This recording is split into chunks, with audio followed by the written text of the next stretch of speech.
Hey guys, I just got a new Yeti microphone. Just trying it out.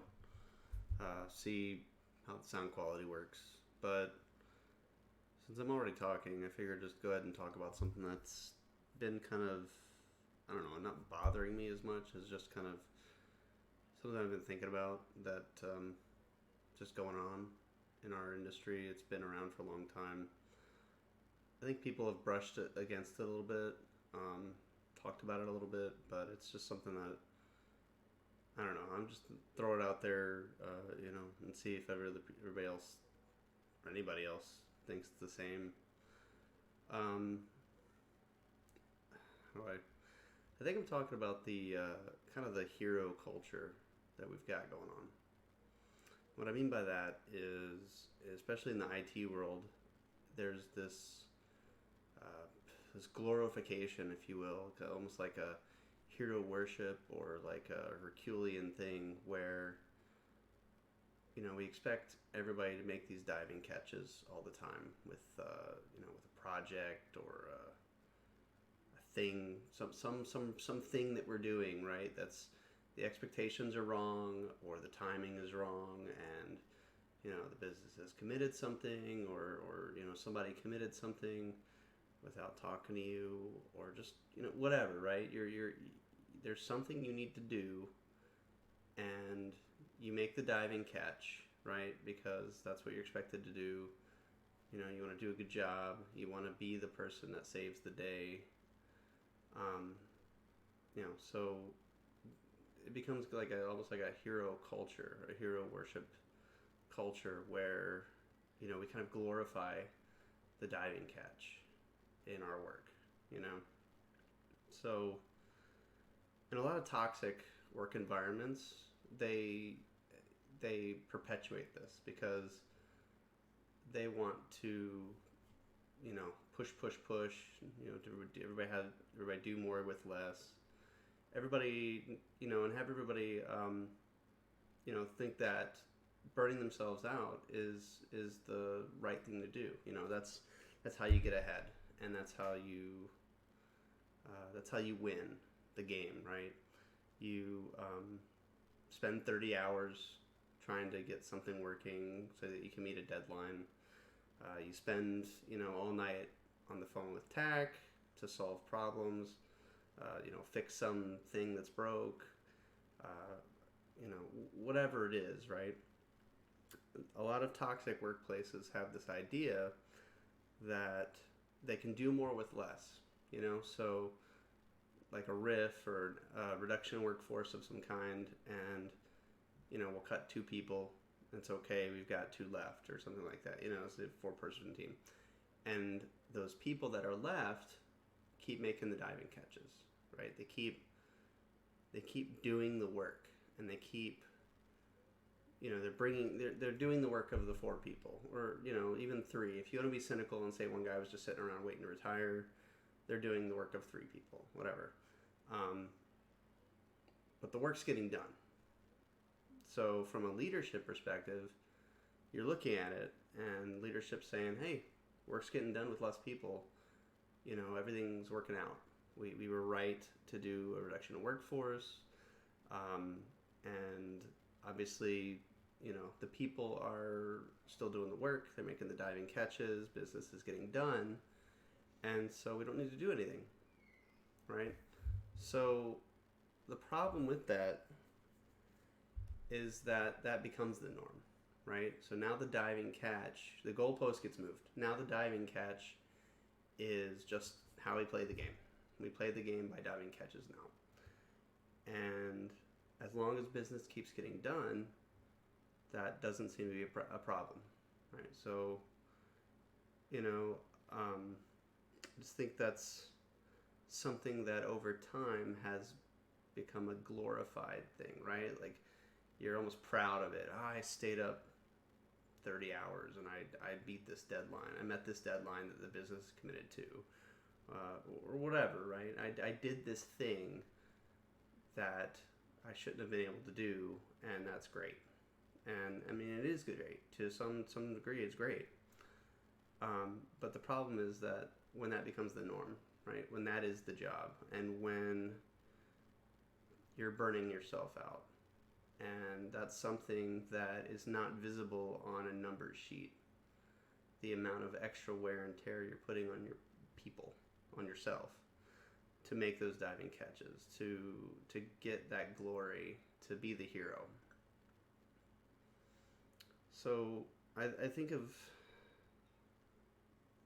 it like and this is, I mean, this is probably an analogy everybody's probably heard before.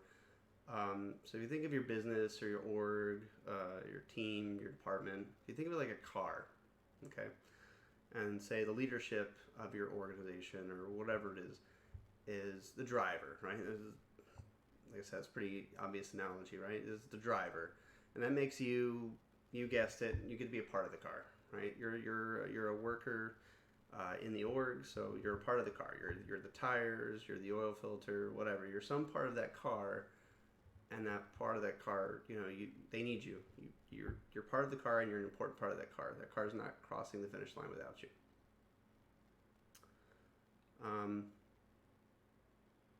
The problem is with the diving catch and hero worship mentality, and the whole do more with less, is that in a toxic workplace, that's the leadership puts the pedal to the metal all the time. We're redlining the engine, right? We're getting around the track. We're making laps, but the engine's redlined, and we're wearing out the parts very quickly. And in a toxic workplace, that's acceptable loss, right? Because you can't put it on a number sheet, right? We did a reduction in force, and we're getting the job done with less people, and the job's still getting done. Business still executing. We're still making money. All the indicators, the key performance indicators, have stayed up. There's no visibility that the parts of the engine are wearing down. So it's unpopular opinion time, and you can tell me if you agree or not. Not all workplaces that do that redlining are toxic. So some of that responsibility, it falls on us, and it falls on people who are wearing themselves out to warn, to flash the indicator light, to turn on the oil light, to show the low pressure monitor when the stress is too much, when we've made one too many diving catches and we're burning ourselves out, right? So if leadership is the driver of the car and we're the parts, if we never roll up, throw up the red flag of any kind, if we never turn on an indicator light, the driver of the car doesn't know the engine's wearing out. It doesn't know the tire pressure's lost, the oil's, we're losing oil. They don't know they're in imminent danger of a part of the car falling out the bottom, So some of that's on us, and some of it's on that hero culture that we have, that diving catch culture. So, and it's not easy for us to bring it up because the stigma, and I think there is a stigma, and a feeling of failure around turning on that warning light, saying I'm getting ground down, because it's almost like you're admitting defeat or weakness, or you're saying I'm not strong enough to keep up. So you hesitate. You don't turn on the warning light, right? You make the diving catch, and you're grinding yourself down, but you're not turning on the warning light. Now, if you turn on that warning light, you raise your hand, you wave as hard as you can, and you say, "Look, this is too much, and you guys need to do something," and they don't.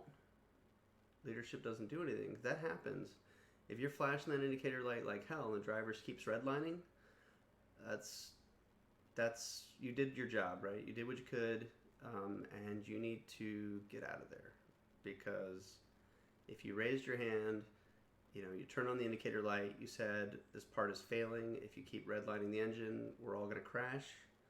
When this engine blows up and the driver's response is to just not care and keep redlining, then that it's toxic, and it's good that you figure that out and that you get out of there before that kind of claims you as a victim, right? Like if you're flashing indicator lights, if you're saying it's too much, I'm burnt out, I need more help, we're not getting it done, whatever it is, right? And leadership's answer is to ignore you, basically, then at least you have your answer. Like this place is going to use you up and discard you when it's done, when you can't handle it anymore, when you finally break down.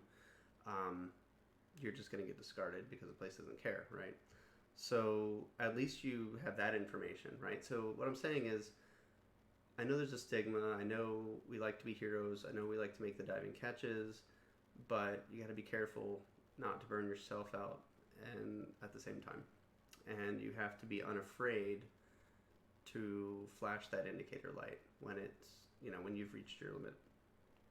And then